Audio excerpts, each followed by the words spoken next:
one of the things that like I did with WorkRamp when we rolled it out was I wanted to make sure that like people had some fun with it. It wasn't just like, hey, we've got this new learning management system. Here's a 3-hour course for like as an intro for you.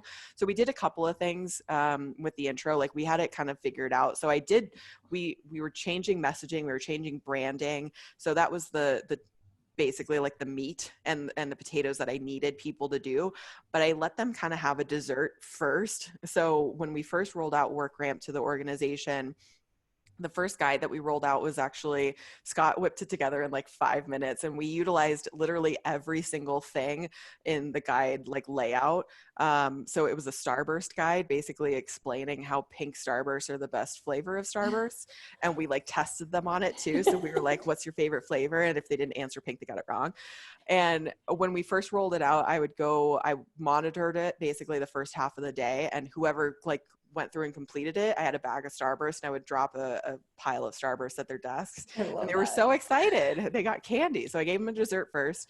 And then the second part of it was actually one of the things, especially with their learning management system, and most all of them do this, is the video coaching. It's really hard for people to kind of like have a video of themselves, like talking out, like messaging or whatever, and getting them comfortable with that can be a hurdle that you have to get over.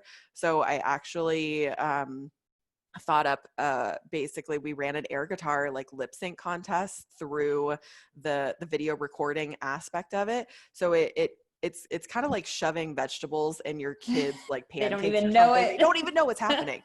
So like I'm having them record themselves in a fun kind of way. We were lucky enough to like roll a spiff around it, so they actually got money if they were voted for it. But that's how we introduced the product. We did a lip sync air guitar contest, and we had really, really great results. And now when I roll out like an elevator pitch or whatever, like they're a little bit more, one, they know how to use the tool. So there's that barrier already like down, is they've already used it in a fun way.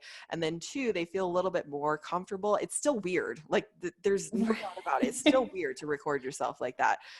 The barrier to entry is at least a little bit lower for them to go into it. And they're like, they can't say they don't know how to use it, and they can't say they'll like it's already a little bit excuses. Lower. Exactly.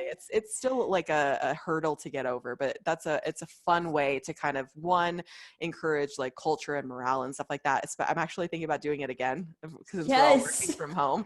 I want to do a second like annual lip sync contest. So I think I might do that again. In the comfort of your own home now. It's perfect. So I think we could do that again, but yeah, that's one of the things that I did.